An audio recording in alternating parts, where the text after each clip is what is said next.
মাননীয় প্রধান উপদেষ্টা মহোদয়কে আমাদেরকে আজকে এই চমৎকার আয়োজনে সামিল করবার জন্য। আমি কোনো ভূমিকা ছাড়াই মূল কথায় প্রবেশ করছি, সময় খুবই কম। আমাদের এই ছোট্ট এবং ক্ষুদ্র বাংলাদেশে ছোট বড় অনেক সমস্যাই আমাদের আছে। আমাদের এখানে গ্রাম থেকে শহরে ভাই ভাইয়ে যে কলহ হয়, কোন্দল হয়, সেটা পৃথিবীর অনেক দেশে কিন্তু হয় না। এই বাস্তবতাকে আমরা মনে হয় কেউই অস্বীকার করতে পারবো না। আমাদের এখানে যে রাজনৈতিক কোন্দল হয়ে আসছে 50 বছর ধরে, পৃথিবীর অনেক দেশেই কিন্তু সেটি হয় না। আমাদের অন্য যত কলহ, কোন্দল, অসম্প্রীতি এ জাতীয় যে সকল বিষয় আশয় আছে যেগুলোর আমরা সবাই সমাপ্তি কামনা করি, সেগুলোর সাথে যদি আমাদের দেশের ধর্মীয় সম্প্রীতিকে আমি তুলনা করি, আমি এদেশের একজন নাগরিক হিসাবে আমি মনে করি যে আমাদের রাজনৈতিক কলহ, ব্যক্তিগত কলহ, পারিবারিক কলহের তুলনায় আমাদের দেশের ধর্মীয় কলহ উল্লেখ করবার মতো আছে বলে আমার কাছে মনে হয় না। অবশ্য এটি আমার মনে হওয়া না হওয়াতে কিছু আসে যায় না। এটি আমাদের সম্মানিত অন্য ধর্মাবলম্বী যে সমস্ত আমাদের বন্ধুরা আছেন, ভাইরা আছেন, শ্রদ্ধেয় ব্যক্তিবর্গ আছেন, এটি তাদের আমার মনে হয় বলতে হবে। আমি শুধু এটুকু বলবো যে 5ই আগস্ট আমার ফেসবুক পেজে কয়েক মিলিয়ন ফলোয়ার্সকে লক্ষ্য করে আমি একাধিকবার লাইভে এসেছি, যেটা আমার দীর্ঘ 10-12 বছরের সোশ্যাল মিডিয়ার ইতিহাসে কখনো আসেনি। প্রত্যেকটি লাইভে আমি চেষ্টা করেছি এদেশের সর্বশ্রেণীর সাধারণ মুসলমান সহ অন্যান্য ধর্মাবলম্বীদেরকে শান্ত রাখবার আহ্বান করার জন্য। চট্টগ্রামে যখন আইনজীবী আলিফ হত্যাকাণ্ড ঘটলো, সাথে সাথে আমি আমার দায়িত্ব থেকে নিজে এবং অন্যান্য আলেম ওলামাদের সাথে কথা বলেছি। আমি যতটুকু জানি এখানে অনেক সিনিয়র ব্যক্তিবর্গ আছেন, ওলামা একরাম আছেন। এদেশে ওলামা একরাম সবসময় সম্প্রীতি এবং শান্তি বজায় রাখার জন্য তারা কাজ করে চলেছেন।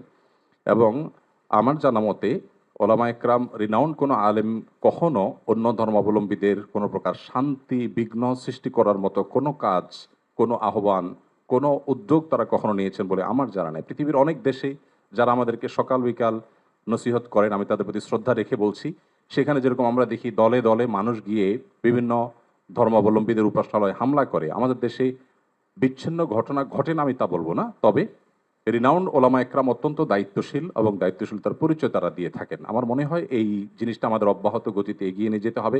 আমি আমাদের অন্য ধর্মাবলম্বী যে বন্ধুরা আছেন, ভাইয়েরা আছেন, তাদেরকে বলবো প্রপাগান্ডায় আমরা যেন কোনোভাবে কান না দেই।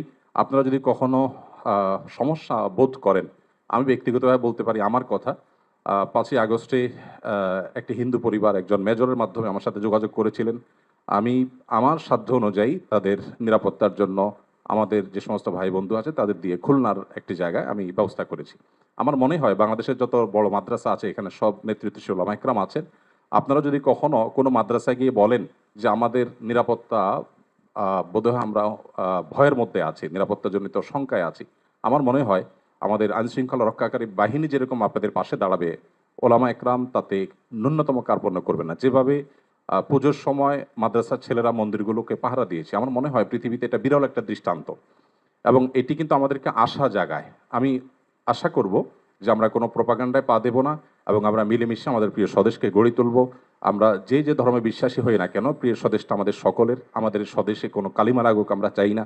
আমরা সকলের সম্মিলিতভাবে ঐক্যবদ্ধ থাকতে চাই, ঐক্যবদ্ধ রাখতে চাই। আমরা যদি সবাই ঐক্যবদ্ধ থাকি তাহলে আমাদের দেশটি ভালো থাকবে, আমরা ভালো থাকবো।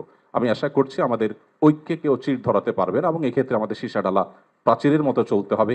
আমাদের কোনো সমস্যার জায়গা থাকলে অবশ্যই আপনারা বলবেন, আমরা সেই জায়গাটাকে সংশোধন করব।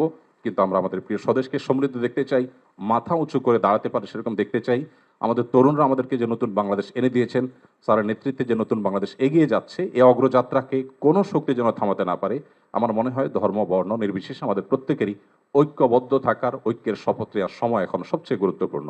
সে বিষয়টি আমি সবার নজরে এনে আমি আবার বক্তব্য শেষ করছি। ধন্যবাদ সবাই।